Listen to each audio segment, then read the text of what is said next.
আল্লাহু আকবার। এইবার ইহুদি প্রিয় নবীজিকে দুটি খুরমা হাতের ভিতরে দিলেন। নবীজি না খেয়ে খুরমা দুটি মুঠ করে নিয়ে চলে গেলেন হাসান হোসাইনের বাড়িতে। প্রিয় নবীজি ডাক দিয়ে বললেন, হাসান হোসাইন তোরা কোথায়? আমার নানু ভাই, আয় আয়। দুটি ভাই দৌড়ে প্রিয় নবীজির কাছে চলে আসলো। এসে বলতে লাগলো, নানু ভাই আমাদের জন্য খাবার এনেছো? মায়ার নবী বলতে লাগলেন, নানু ভাই রে, তোমাদের জন্য দুটি খুরমা এনেছি। প্রিয় নবীজি দুইটি ভাইকে দুটি খুরমা দিলেন। দুই ভাই দুটি খুরমা নিয়ে হাতের ভিতরে দাঁড়ালেন। দুই ভাইয়ের ভিতর থেকে এক ভাইও খুরমা খায় না, কারণ রাসূলুল্লাহ সাল্লাল্লাহু আলাইহি ওয়াসাল্লাম এর মুখখানা শুকনা। নবীজির মুখের দিকে তাকিয়ে হোসাইন ডাক দিয়ে বললেন, নানু ভাই একটা কথা বলি তোমাকে। নানু রে, তোমার মুখের ভিতরে ওই দাগটা কিসের দেখা যায়?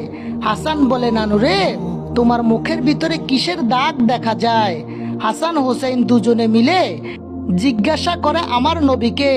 নবী বলে, না না, তোমরা খেয়ে নাও, এটা আমার হাতের দাগ, হাত লেগেছে আমার গালের ভিতরে, এজন্য দাগ রে নানু ভাই, তোমরা খেয়ে নাও।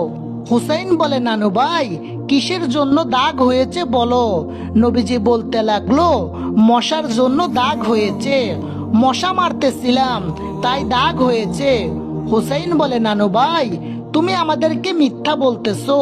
ও নানু শোনো, পৃথিবীর কোনো মশা মাছি আমার নানুর গায়ে পড়তে পারে না। পৃথিবীর ভিতরে কোনো মশা মাছি আমার নানুর গায়ে পড়ে না। সুতরাং তোমার মুখে যেই দাগটা দেখা যায়, এই দাগটা তোমার আঙ্গুলের ছাপ নয়।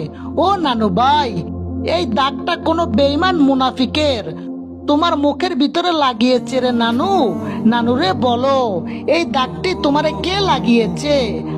আমার নবী দুটি ভাইকে বুকের ভিতরে টান দিয়ে বলে, আয় আয় হাসান হোসাইন, আয় আমার বুকে আয়, আমি আর লুকাবো না, চোখের পানি মুছে ফেলো। ও হাসান হোসাইন, এটা হলো এই খেজুরের দাগ, এই খুরমার দাম। হোসাইন, এই মক্কা নগরের ভিতরে আমি কত বাড়িতে বাড়িতে গিয়েছিলাম কাজের জন্য, কিন্তু কেউ আমাকে কাজ দেয়নি, কেউ আমাকে কাজে নেয় না। এক ইহুদির বাড়িতে কাজ করার জন্য বিনিময়ে পানি তুললে ও হুসাইন দুটি বালতি পানি টানলে একটি খুরমা দিবে বিনিময়। এই কথা শুনে আমি পানি টানা শুরু করলাম। ও হাসান হুসাইন, দুই একটি বালতি টানার পরে রশিটি ছিঁড়ে বালতিখানা পানির ভিতরে পড়ে গেল।